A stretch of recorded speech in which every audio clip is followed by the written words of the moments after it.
চাকরি পেয়ে খুব বিপ্লবী হয়ে উঠছো না?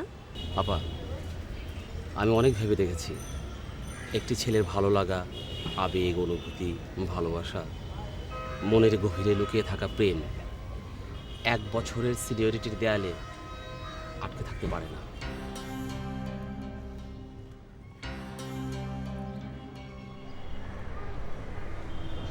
কি ব্যাপার, গতকালকেও আসেনি, আজকেও আসেননি? খান সাহেবের কোনো অসুখ বিসুখ হলো না? ইস, তার বাসার ফোন নম্বরটাও রাখিনি। না, কাল তার বাসায় যে খোঁজ নেই।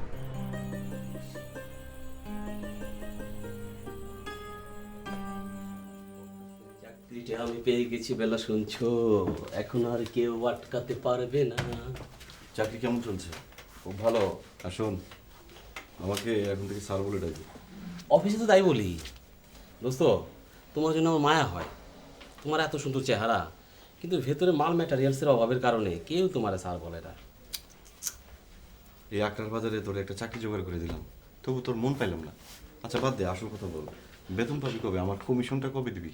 ভূতের রাজা দিল বর, 1 বর, 2 বর, 3 বর। 3 পর মানে? 3 বর মানে বুঝো না? 1 বর হচ্ছে মিথিলা, 2 বর হচ্ছে আমার চাকরি, 3 নম্বরটা তুই বল। 3 নাম্বারটা কি তোর আপা? ব্রিলিয়ান্ট।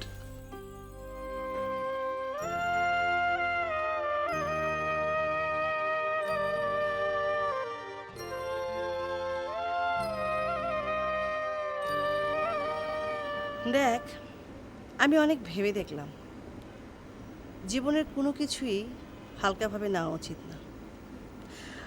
আমরা কত ক্যাজুয়ালি ইন্টারভিউ কল করলাম, আর আরমানের মতো একটা ভালো মানুষের সন্ধান পেয়ে গেলাম।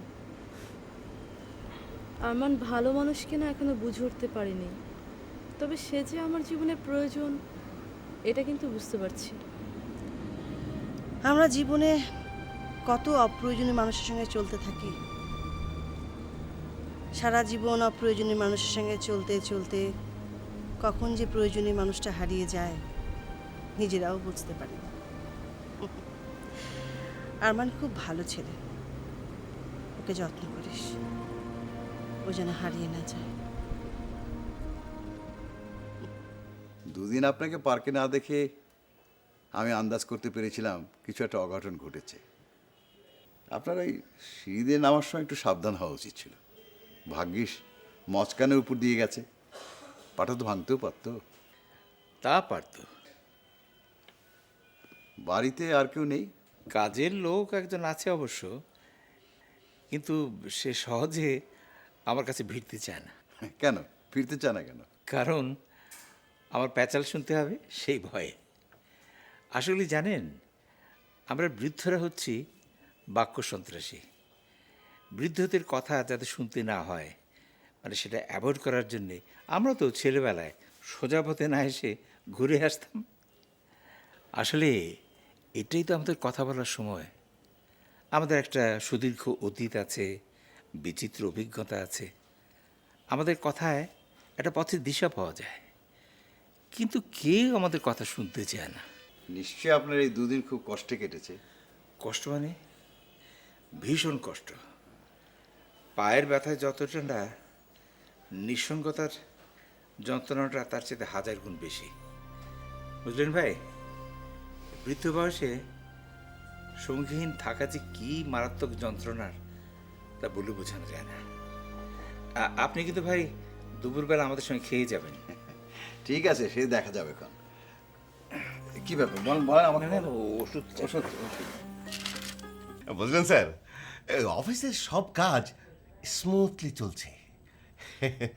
সবার মনে কেমন একটা ফুর্তি ফুর্তি ভাব স্যার। আমি অনেক ভেবে এর কারণটা আবিষ্কার করেছি স্যার। কারণটা জানতে পারি? Very simple sir. এই রফিক সাহেবের মতো একজন দক্ষ চোর আমাদের সঙ্গে নেই বলে স্যার। দক্ষ কি যেন বললেন? দক্ষ চোর স্যার, ওই যে চুরি করে ধরা পড়লো। তা চোর যদি দক্ষই হবে তাহলে ধরা পড়বে কেন? দক্ষ চোর তো কখনো ধরা পড়ে না, যেমন আপনি কখনো ধরা পড়েননি। জি? না মানে আমি বলছি না যে আপনি চুরি করেছেন, কিন্তু আপনি কখনো ধরা পড়েননি। এখন আপনি আমাকে বলেন যে আপনি কি দক্ষ অফিসার নাকি দক্ষ চোর, কোনটা আপনি? ইয়ে মানে এখানে আমার কথা আসছে কেন স্যার? আসছে এই জন্য যে আপনি রফিক সাহেবের মতো একটা লোকের নামে কটূক্তি করেছেন, এবং না জেনে না শুনে কারোর নামে কটূক্তি করাটা অত্যন্ত বাজে কাজ। যান কাজ করুন এবং আপনার কাজে দক্ষতা প্রমাণ করুন। গেট লস্ট, যান।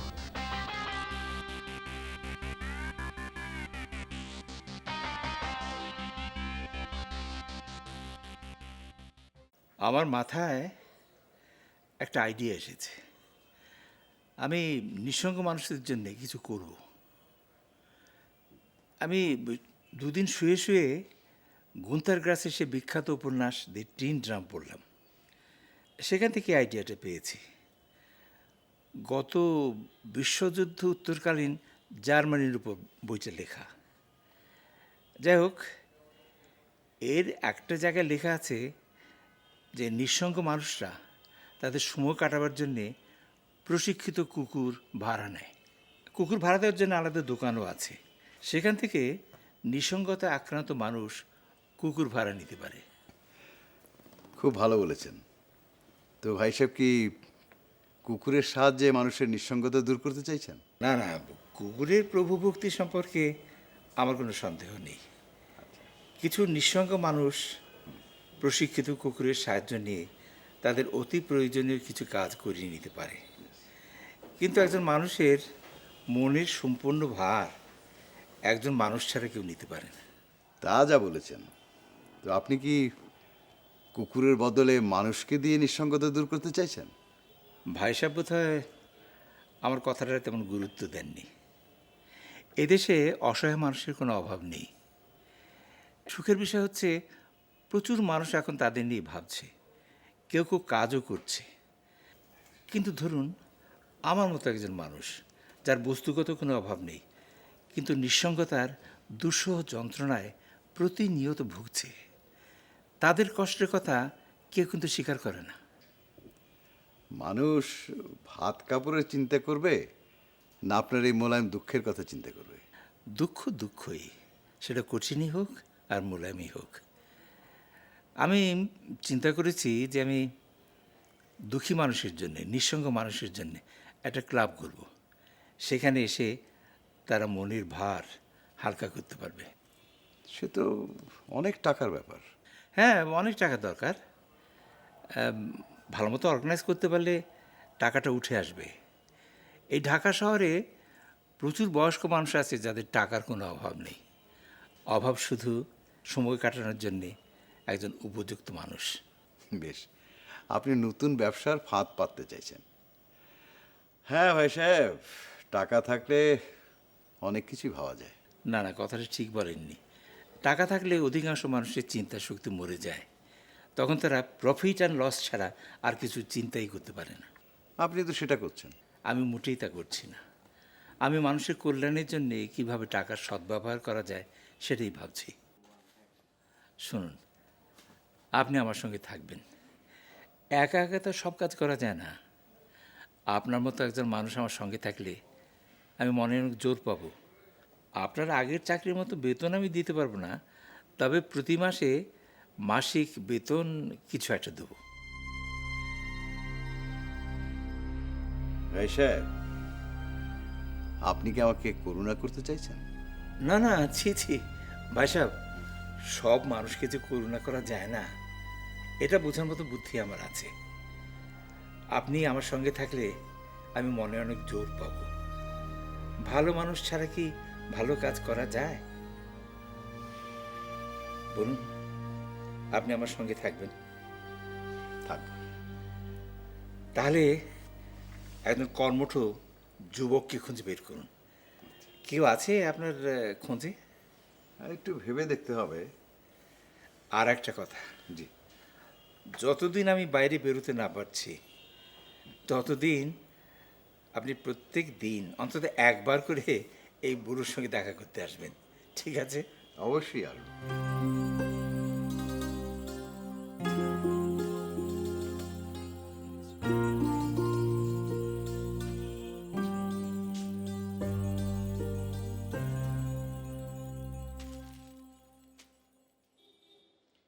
বসে বসে যে মেয়ের কামাই খাচ্ছ আর পেপার পড়ছো, মেয়ে যে কি করে বেড়াচ্ছে সে খেয়াল আছে? কেন, তনিমা আবার কি করলো? আজাদের সঙ্গে তোর ছাড়াছাড়ি হয়েই গেছে। আজাদের সঙ্গে ছাড়াছাড়ি হয়ে গেছে তো কি হয়েছে? আরেক আজাদ জুটিয়ে ফেলেছে। লাবিবার মাস্টার ফয়সল, তোমার মেয়ে এখন ফয়সলের সাথে ভাবে মজেছে। কি যে বলছো না, ফয়সাল তোর জুনিয়র। না না, কি দেখতে কি দেখেছো, আসলে অভাবে হবে তোমার মাথাটা খারাপ হয়ে গেছে। বাজে কথা বলবে না, আমি নিশ্চিত না হয়ে কোনো কিছু বলি না। ফয়সাল তোর ক্লাসমেট না, 1 বছরের জুনিয়র হতে পারে, তবে এটা কোনো সমস্যা না। ফয়সালকে আমারও খুব পছন্দ। এই তো তোমার বুদ্ধি, আর এই জন্যই তো তোমার চাকরি যায়। আরে মেয়ে যদি ওই ছেলের সাথে প্রেম করে বাড়ি ছেড়ে পালিয়ে যায় তাহলে খাবে কি, যাবে কোথায়? তখনকারটা তখন দেখা যাবে। শোনো, তোমার একটা চাকরি বাকরি না হওয়া পর্যন্ত ওই ছেলেকে ভিড়তে দিবে না। আগে তোমার কিছু একটা হোক, তারপরেরটা তো পরে দেখা যাবে। না না, এটা কিন্তু বাড়াবাড়ি হয়ে যাচ্ছে তনিমার মা। মেয়েটাকে আর আঘাত করা যাবে না। কোনটা ঠিক আর কোনটা বেঠিক এটা তোমার কাছে জানতে হবে না।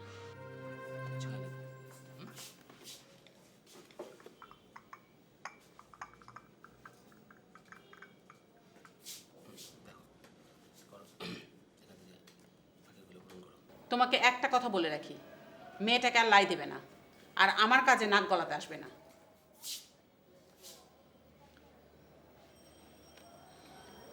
ফয়সলকে চা দিয়েছিস? হ্যাঁ। বাবা, আজকাল তো দেখি ফয়সলকে চা দিতে তোর ভুল হয় না, বিষয়টা কি? কি হলো, এভাবে কি দেখছিস? তুই কি মনে করছিস আমি কিছুই বুঝি না? তোর একটা কথা মনে রাখা উচিত, ফয়সল তোর অনেক ছোট। লোকে যদি বুঝতে পারে তাহলে 5 কথা হবে। আর শোন, ফয়সলকে বলিস যাওয়ার আগে আমার সাথে যেন কথা বলে যায়। এত কঠিন করে না বললেও পারতে, একটু বুঝিয়ে সুঝে বললেই হতো। কঠিনের কি দেখেছো তুমি? আরও তো বাকি আছে। না না, এটা কিন্তু বাড়াবাড়ি হয়ে যাচ্ছে তনিমার মা। বেশি টাইট দিতে যেও না, ছিঁড়ে যাবে।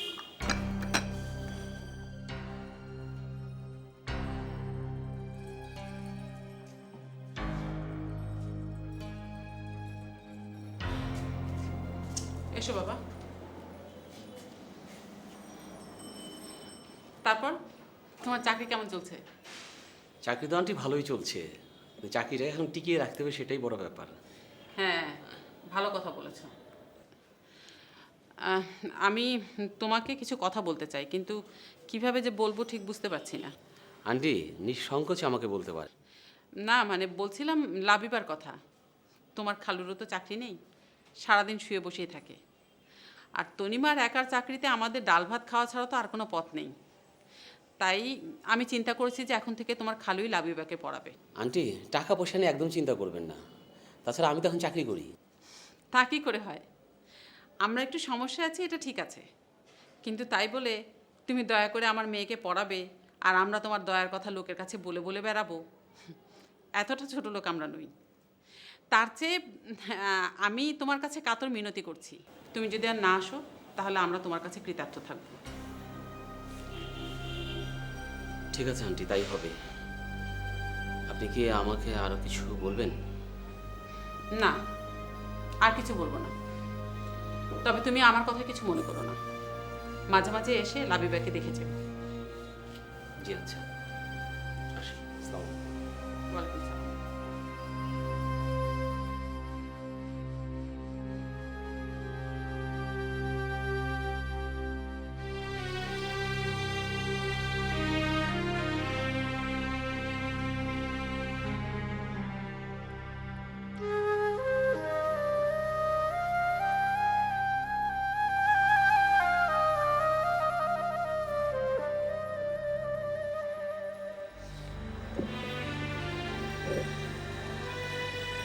মারে, মায়ের কথায় কাঁদছিস? কেঁদে কেঁদে মনটা হালকা কর। একটা কথা জবাব দিবি বাবা? অনেক কথার জবাব জানা থাকলেও দেয়া যায় না। ঠিক আছে, তুই বল। আমি জানি আজাদকে পছন্দ করাটা আমার ভুল ছিল, আর আমি সেটা শুধরেও নিয়েছিলাম। ফয়সালকে পছন্দ করাটা আমার ভুল হয়েছে। ফয়সাল খুব ভালো ছেলে। তাহলে মা এভাবে এভাবে বললো কেন ওকে? ওকে তো একরকম তাড়িয়েই দিল মা। মারে, এটা আমারও দোষ। আমার চাকরি নেই, অভাবে অভাবে তোর মার মাথাটা খারাপ হয়ে গেছে।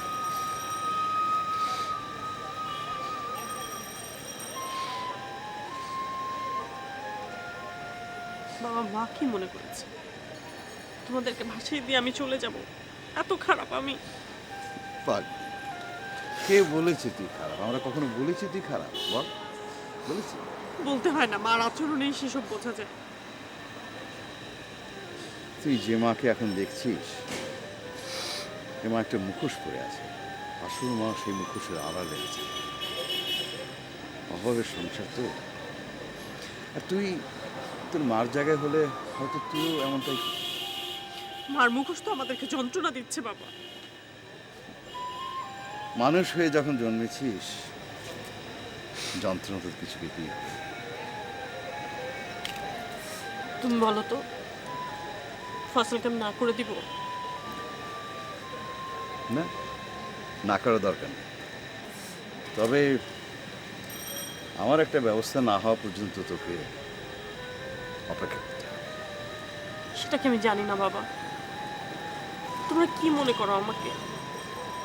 বাবা, তোমাদের কোনো ছেলে নেই, ঠিক আছে, আমি তোমাদের পাশে আছি, সারা জীবন তোমাদের পাশে থাকবো। এটা জেনে কি আমাকে বিয়ে করলে করবে, না করলে নাই। আমি জানি রে মা, আমি আমার তনিমাকে, আমি তো তনিমাকে চিনি। যাক, চল আমরা নিচে যাই।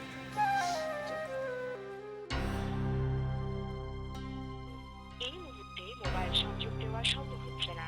অনুগ্রহ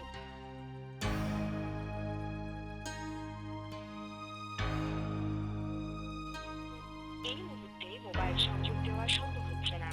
অনুগ্রহ করে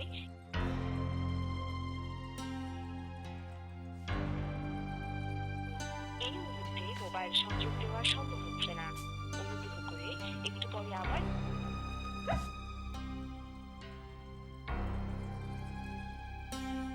কাদের, কাদের, আপা উনি ডাকছুন? আমার কোন এলাকা থেকে বলতে পারিস? ও মা, আপা মনির কি মাথা মতো সব খারাপ হয়ে গেছে?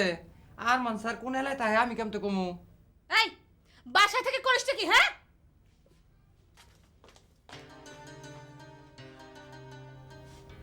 বেডি আর উঠে নাই গো, মনে ধরা খেয়ে গেছে। আর খাইবই না কেন? আরে মানুষ মোটা হইলে কি দাঁড়া হয়? আর টেহা পয়সা হইলে কি বদল কম যায়? কথা নাই বার্তা নাই, এটা বেগানা বেটার লগে করে দিচ্ছে, শুরু করছে লাইলি মজনুর খেলা। অহন বোঝো ঠেলা। তয় এই জাল ভদ্রলোকের খবর না আমার নেওয়ার দরকার, বুঝছুই? দোস্ত মনে হয় মিথিলা ম্যাডামের লোক অভিনয় করে আসো। গতকাল থেকে তোমার মোবাইলও বোবা, তুমিও বোবা, রাতে কিছু খাও নাই। আমার তো মনে হয় রাতে ঘুমাও নাই। ভালো, অভিমান যত মজবুত, ভালোবাসা তত শক্ত। এটা মনে করো ইট বালু সিমেন্টের মতো আর কি। তুমি, তোমার অভিমান আর মিথিলা ম্যাডাম তিনজনে ভালোই আছো। যাক, আমি যে কথা বলতে চাইতেছি, অভিমান করার কোনো সমস্যা নাই, কিন্তু আমরণ অনশনকারীরাও ওই ঘুমায় থাকে, আবার ঘুমের মধ্যে ফাঁকা ফাঁকা খায়, তারপর আবার অনশন করে। তো দোস্ত, তুমিও কিছু খাও।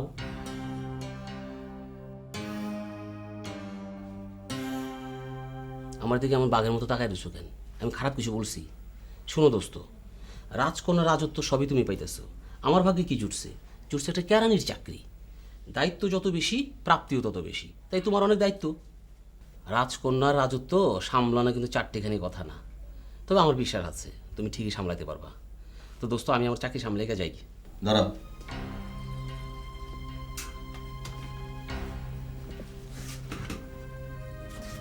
মিথিলা কাঁদে কেন? আমি কি করে জানবো? আমার বুকে কষ্ট হচ্ছে কেন? আরমান, শান্ত হল, শান্ত। মিথিলা যদি আবার অসুস্থ এর জন্য দায়ী কে? অসুখ বিসুখের দায়িত্ব তো আমাদের না। না, এর জন্য আমি দায়ী। তুই শুধু শুধু নিজের দায়ী করতেছিস।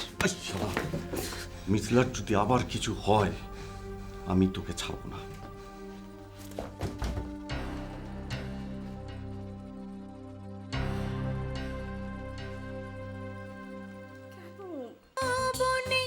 কারো স্বপ্ন ভাঙে, কেউ স্বপ্ন করে চাষ, স্বপ্ন জমিনে কারো আশা ফলে, কারো দুঃখে বসবাস।